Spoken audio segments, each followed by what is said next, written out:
So I'd woken up like any other day. Alarm went off, showered, got ready for work, and I left. It was about 20 minutes later when the problem hit. You see, every day I have a very specific routine. On the way into work, I stop at Starbucks. And not just any Starbucks, this Starbucks. And when I pull into the drive-thru, I always order a venti strawberry acai with lemonade and light ice. Take it easy, brother. Thank you, you too. It's not just a routine. It's a ritual. The people, the taste, the commitment. It sets me right for the day. So you can imagine how hard it was when I decided to take a week-long break. You see, I had been falling asleep a lot while I was driving, and for obvious reasons, I can't be doing that. So cutting out Starbucks seemed like a way I could work on my energy levels, and an added bonus was that I would save some money. It's $6 a day, which adds up pretty fast, and my body was just so used to the caffeine. The truth, though, is that taking a break sent me to a pretty dark place. Day 1. Day 2, day 3 of no caffeine, and it's arguably the hardest yet. I'm not even in line yet, and my mouth is already watering. This is the moment I knew I wouldn't make it. So needless to say, my detox is over. Why is all of this important, though? Well, it had me thinking, why are these drinks so important to me? Is the caffeine really that needed? Is the taste that good? The answer to both of these questions is an obvious yes. But that's not the real reason why this drink is sticking around. This is my wife, and she introduced me to the drink.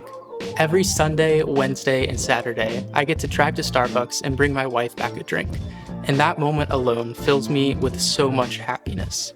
Getting to do something for my wife that starts her day off on the right foot. That moment, sharing that drink with my wife, is what will keep me coming back time and time again, because it's happiness that we share. I'm thankful for that. And thanks is something that's been pretty needed recently.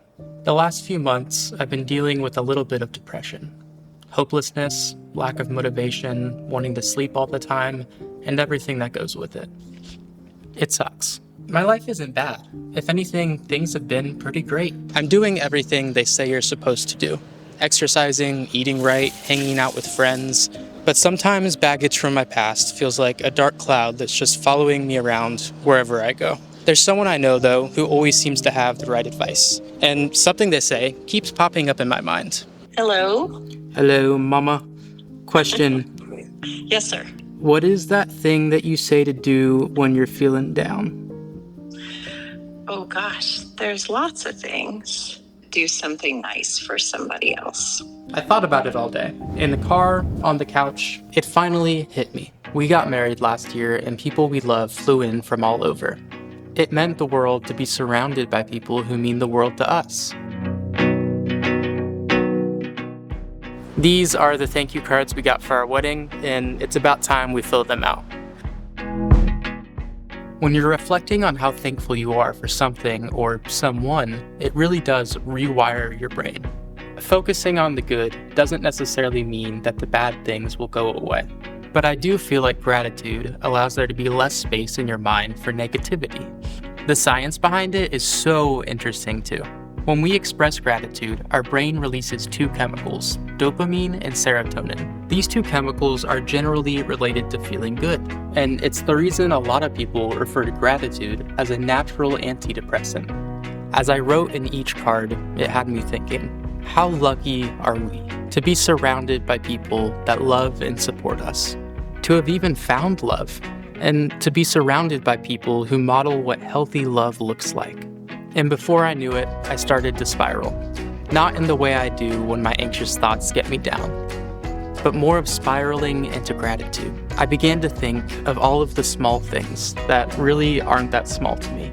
A roof to live under, 4 wheels to drive me around, a wife and a best friend, a dog, and sometimes even this cat. Consistent work, game nights with friends, and a good snack. It all came flooding in as I wrote these thank you cards. And that is when I thought of Miss Harris.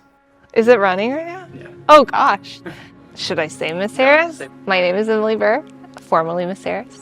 Miss Harris, technically Miss Burr now, was my 10th grade English teacher. To put it bluntly, she didn't just change my life. She's part of the reason that I'm still here today.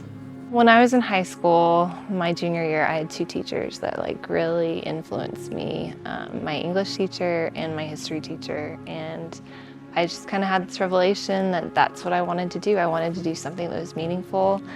At the time, there was a lot of change going on in my life, and the inconsistency was taking its toll on my health. I didn't really feel safe at home, so oftentimes I would sleep in my car or go without eating. And you just don't know. You never know the impact you have on someone. Anything that we're doing, we don't realize we're all influenced by the people around us a lot.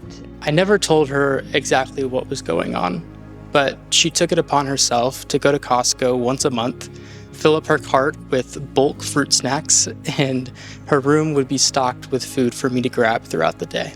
Whether it was food or just a place to rest, that room was a safe place for me.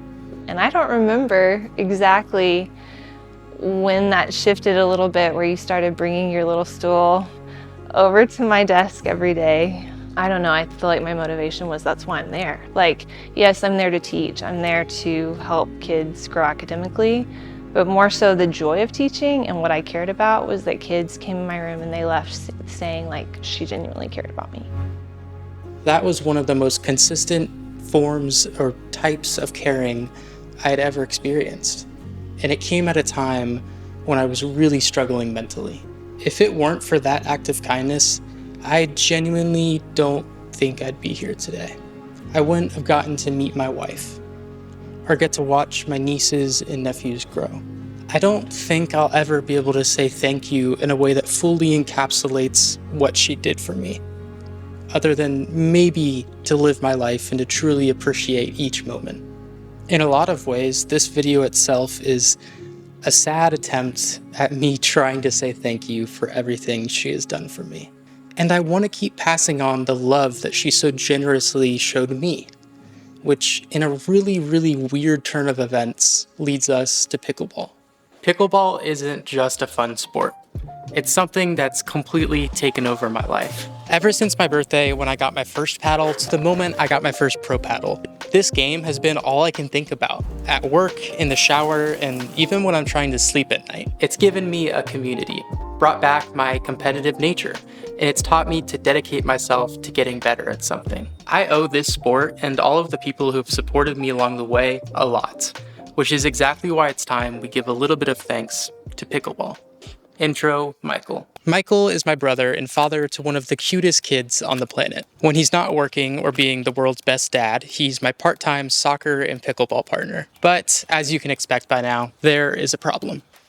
And that problem is Michael's paddle. It's clunky, it makes a weird noise, and honestly, it just makes me a little sad. So it's time we say thank you to pickleball and thank you to Michael for being a good friend. I think you can see where this is going. This is the Selkirk Lux, a top-of-the-line pickleball paddle that is the peak of control. Top-tier players use the Lux, and it's the paddle that turned my game from a fun hobby into a passion. So it's about time we trade out Michael's old paddle for a pro paddle.